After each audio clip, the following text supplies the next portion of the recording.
Correspondent speaks on Buhari's newly established ministry.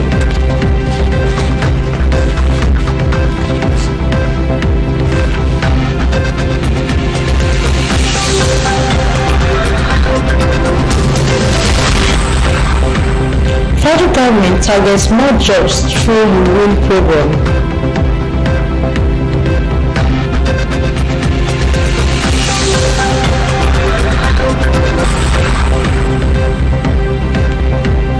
Nigeria at 59 embrace positive change, says President Buhari.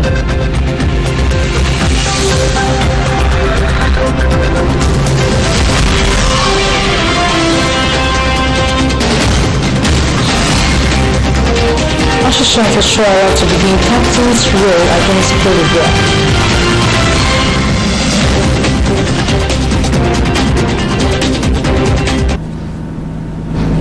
Hello, good morning. Thanks for joining us on MCLtv News. I am Izzy Ramfo. Now the details.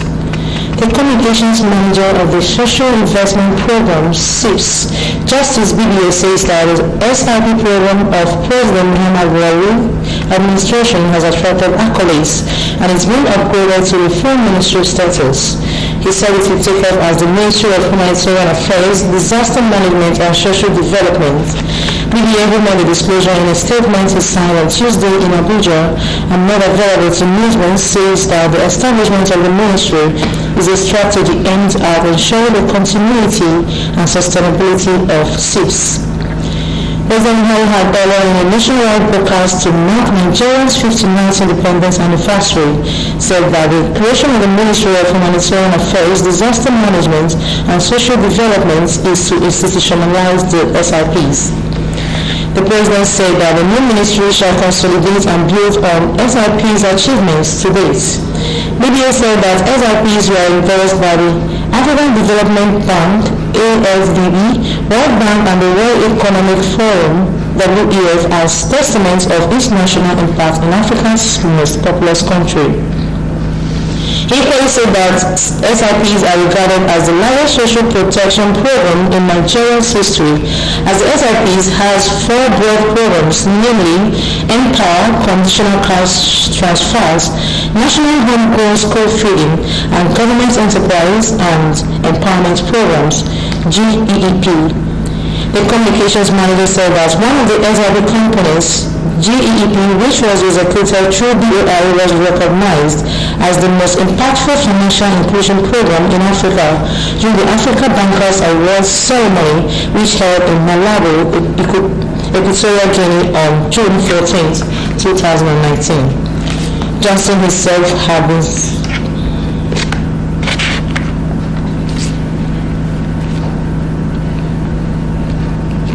The Minister of Finance, Budget and National Planning, Mrs. Zainab Ahmed, says that the federal government plans to address the rising unemployment nightmare in the country through the Youth Enterprise with Innovation in Nigeria Connect program, UWIN. Speaking at a book launch and award ceremony for the program, Ahmed said the scheme remains the federal government's education program established in 2011 to bet and nurture various vocations across the country. The minister said the government is using the initiative to incubate and build the next generation of successful Nigerian-owned enterprises. She explained that government will, through the scheme, continually create avenues for investors to fund small and medium enterprises sector.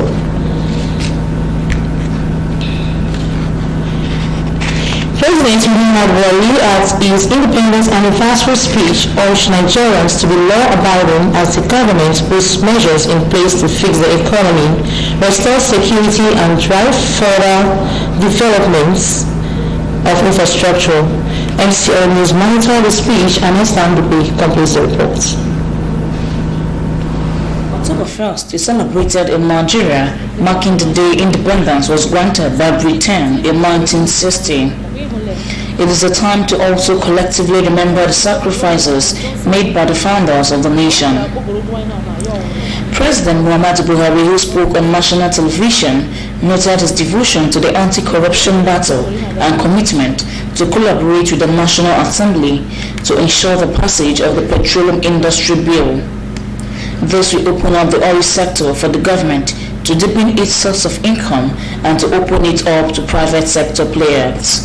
Anyway, if we wish to diversify the economy, we still on optimizing the revenues generated from the oil and the gas sector. We will, working with the legislature, soon pass the Petroleum Industry Bill and amendments to the Deep Offshore Act and Inland Basin Production Sharing Contracts Act into law to ensure government obtains a fair share of oil revenues whilst encouraging private sector investment. The president also promised the Nigerians to have affordable and uninterrupted electricity supply in not for distant future. I remain confident that Nigerians will have affordable and uninterrupted electricity supply in the not too distant future. Our efforts to improve the power sector will complement other infrastructure investments projects under the Presidential Infrastructure Development Fund, which is investing in the Mambila Power Plant project as well as key economic road infrastructure. Good governance and economic development cannot be sustained without an enabling environment of peace and security. Esther Ndukwe, MCL News. President Ike Ekwemadu has revealed solutions to security challenges facing Nigeria. The senator representing Enugu West Senatorial District in the National Assembly, in his message to mark Nigeria's 59th independence anniversary, insisted on decentralization of the nation's policing system as solution to multiple security challenges facing the country. The senator also insisted that the planned introduction of community policing will not help in tackling the security challenges without first decentralizing policing to allow states which can afford it to set up their own police services. He called on leaders at all levels of governance to dedicate themselves to an egalitarian society marked by justice for all and equitable distribution of opportunities and amenities, as this is the only way of securing peace and unity among Nigeria's citizens. As Nigeria marks her 59th independence, some Aba residents have assessed the nation's growth and development. Ofrijidide has the details. Nigeria attained independence after several decades of colonial rule. Assessing the nation, respondents said that the nation is lagging behind in all sectors. Assessing Nigeria at 59, we are still running around the same point. If you look around in the Commonwealth of the Committee of Nations, you will find out that we are lagging behind. We are lagging behind. There are people that we are better off than, but now they've overtaken us. It's a very difficult question because the problems are multifaceted and it's not easy knowing where exactly to approach it from, because if you're taking a human being at 59, a human being ought to have achieved certain landmarks by that age, but Nigeria seems to be making one step forward, 10 steps backwards. The respondents blame the situation on faulty foundation. We lack patriotism.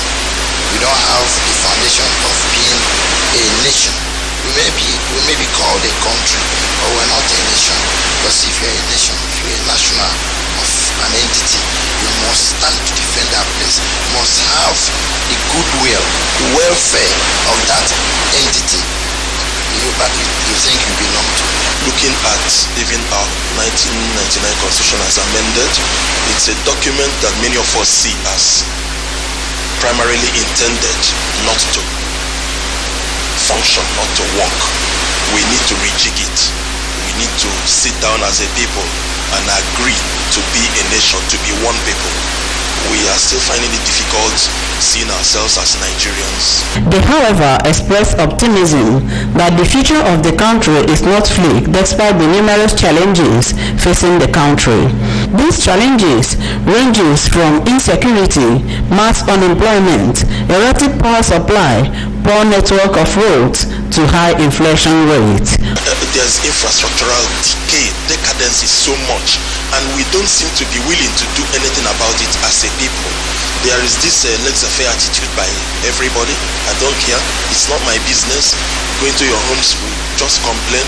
If Nigeria is really 59 as we claim, we have to do a sort of in-house purging. We take some purgations so that we purge ourselves of the ills we have imbibed over the years, and let us create an atmosphere where everybody will work as a Nigerian, receive your salary as a Nigerian, think Nigeria, train your child, train your children or what, the faith organizations, let them tell us the truth according to the big books, either your Quran or the Bible. Those who spoke off camera expressed optimism that Nigeria can be better if both the leaders and the governed contribute their quota to growth and development of the country. Officially, MCL News. Annually, October 1st is an official national holiday in Nigeria to mark the independence anniversary. It marks Nigeria's independence from British rule in 1960. MCL News visits fun spots to find out how residents are celebrating the day. The reports. Every 1st October is observed and celebrated by the citizens of Nigeria. The day provides an avenue for rest and relaxation with friends and family members. Those who spoke to MCL News expressed their feelings. Today is 59 by 10. Now we are happy, though the country is not in peace that way, but we are happy to be alive, to see 59 years of Nigeria. My brother is the October 1st, I love you, Demma. Then I check it. Every month I need to look at Kalani and I don't know Ru Wabla about Lafu.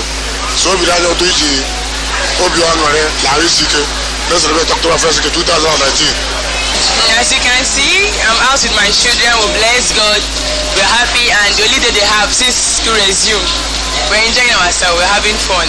Independence Day represents a period to reflect and pray for a country in an effort for total development and progress. Nigeria, they wanted to go better. One make work. Wanted to work. I will get out of it. If I had Mama in Alala, why didn't you consider it?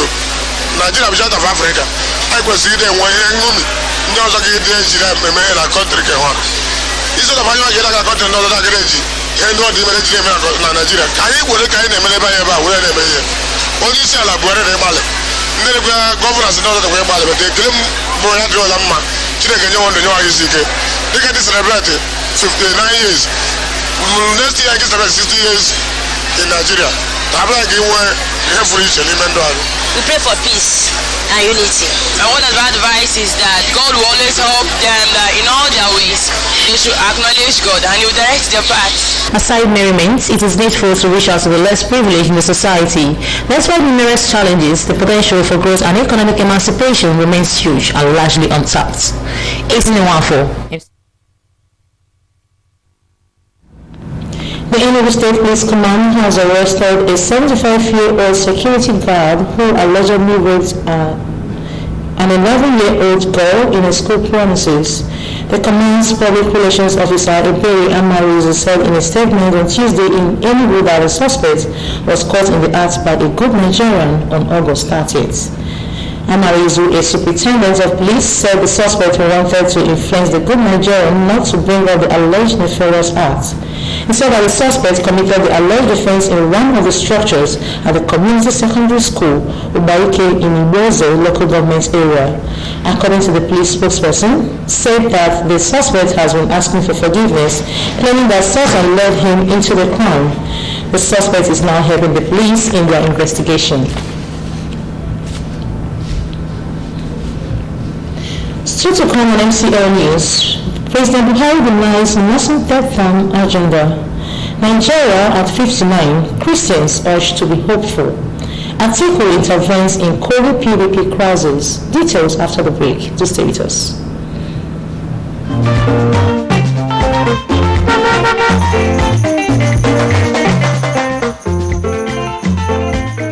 Do not deface Abia State with posters.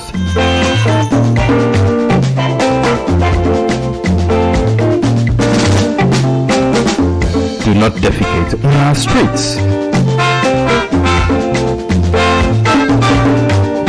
Do not not litter Abia State.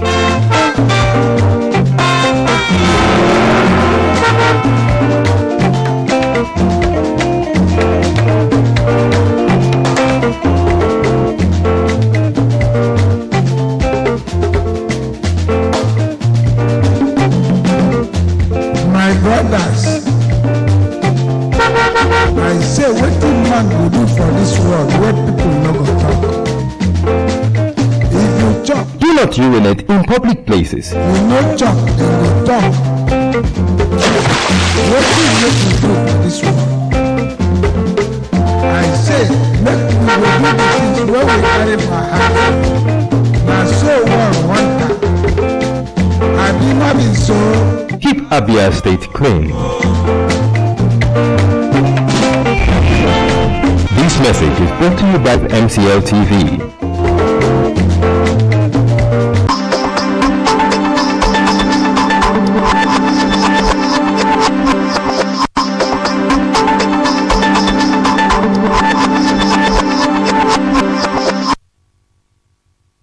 Welcome back. At this point, we'll be connecting with our Omaha studios where Chus AK is standing by. Good morning, Chus AK.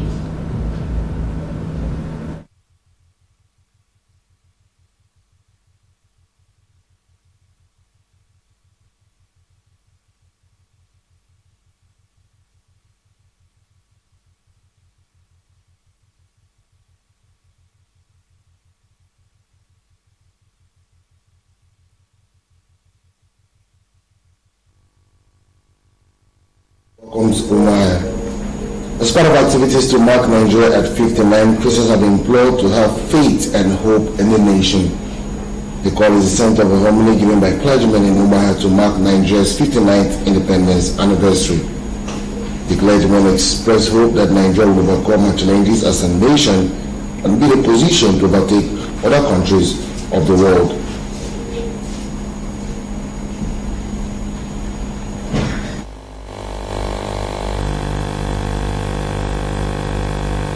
We should have hope because as Christians we believe that God is in control of all things.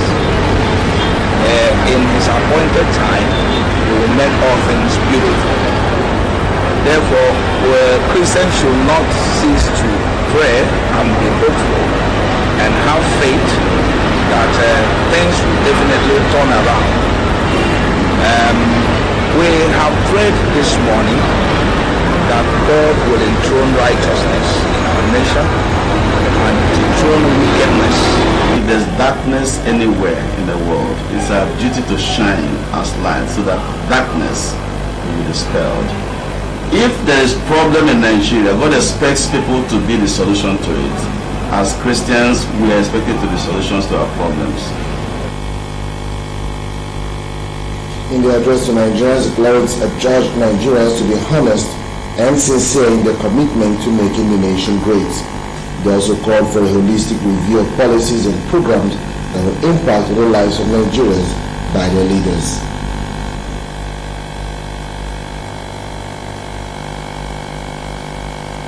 And for us as citizens, we need to show commitment. We need to be loyal to our leaders.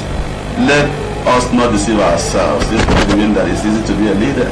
So we should learn to follow in obedience. And when we play our own part, and our leaders play their own parts, Nigeria will be a better place for all of us to live in. Because God has blessed us with mineral resources, human resources, everything we need to have.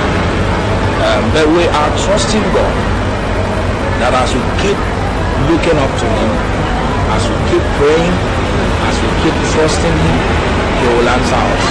He will raise men and women of integrity with whom He will bring turnaround in this nation. Independence Day services featured prayers for the nation, praise, worship, and testimonies. Asphalt work in Ezuku and other major roads in Aba will commence immediately the dry season sets in. Governor Gizikbazo made a disclosure while inspecting some projects under construction in Aba. He added that the essence is to give access to Ariaria and Ezioko market, which falls within the commercial hub of Aba. Nora Okafu filed this report.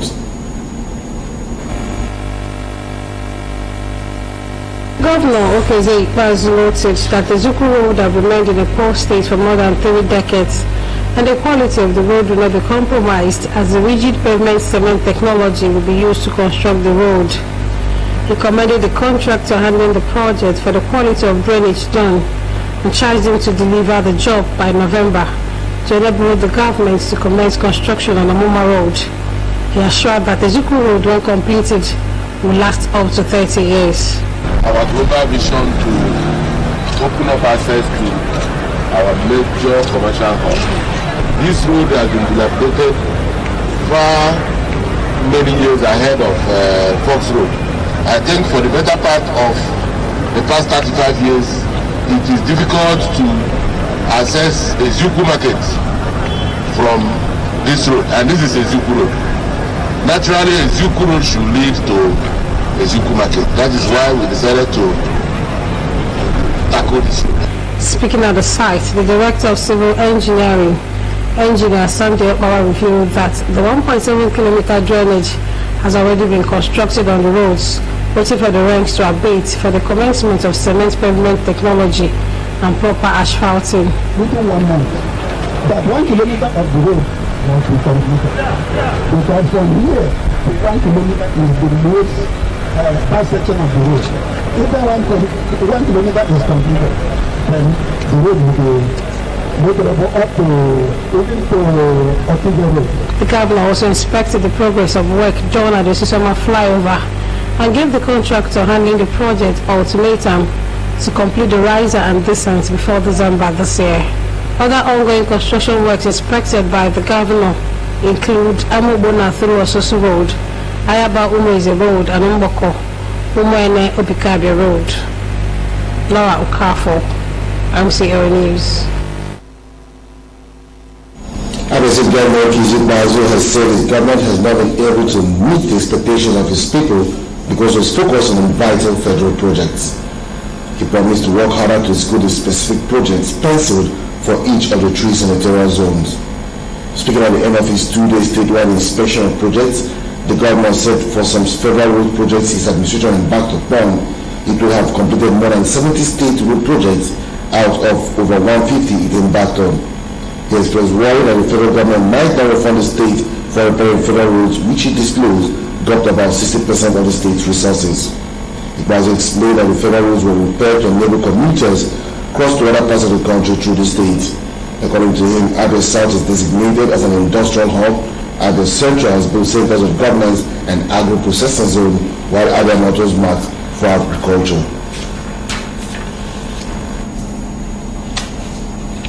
President Muhammadu Buhari has rejected rumors making the rounds on social media that he was seeking to amend the constitution to spend a third term in office. This clarification is coming as the president will later today leave Abuja on a 3-day state visit to South Africa on the invitation of President Cyril Ramaphosa. The president was writing to messages and commentaries on social media alleging that he had no intention to leave office upon the expiration of his second term.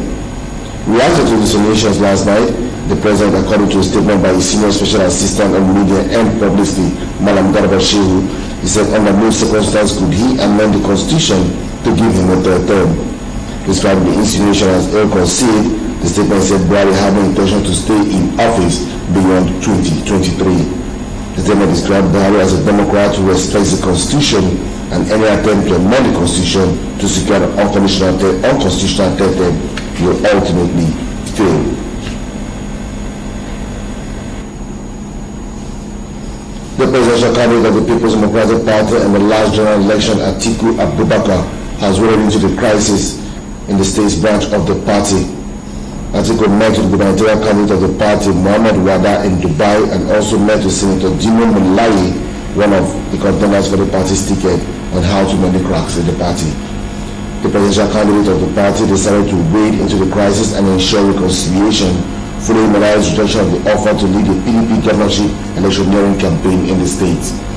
As part of the reconciliation efforts, he is also expected to meet with the former governor of Kogi State, Ibrahim Idris, to reconcile him with his son Suleiman, who is believed to be the sponsor of the PDP governorship candidate.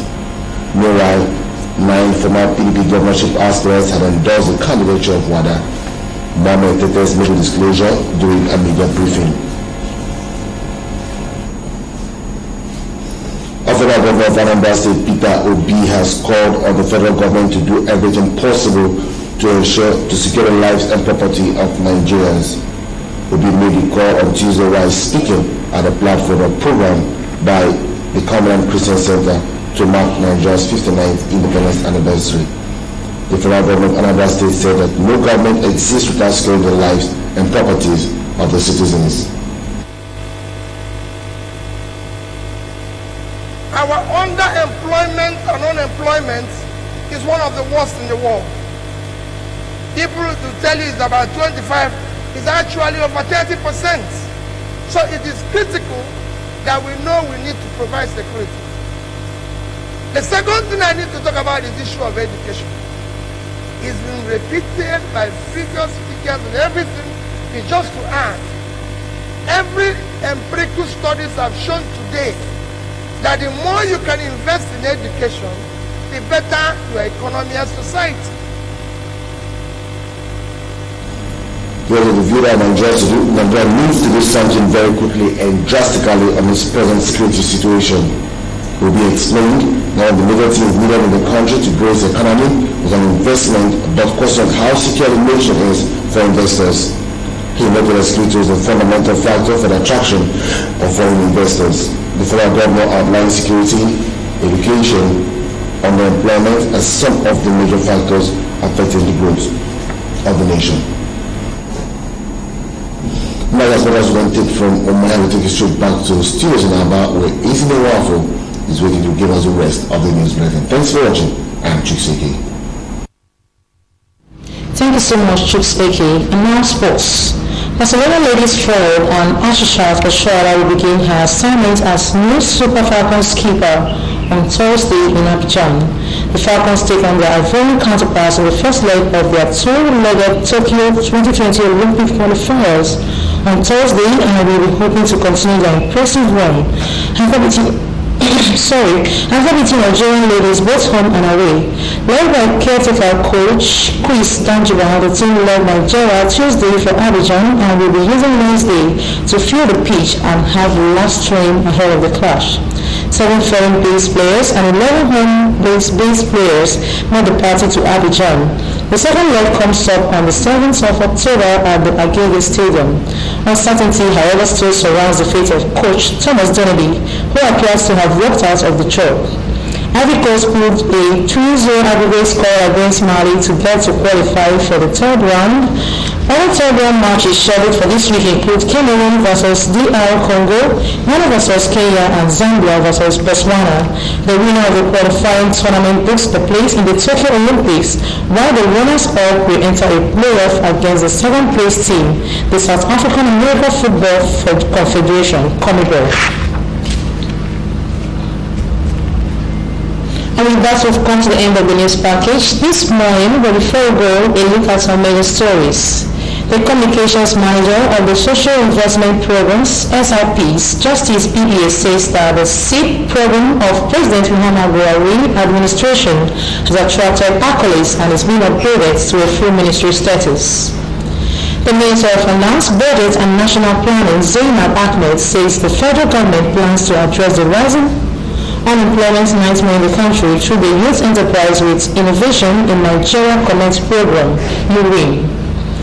President Muhammadu Buhari at his independence anniversary speech urged Nigerians to be law-abiding as the government puts measures in place to fix the economy, restore security and drive further the development of infrastructure.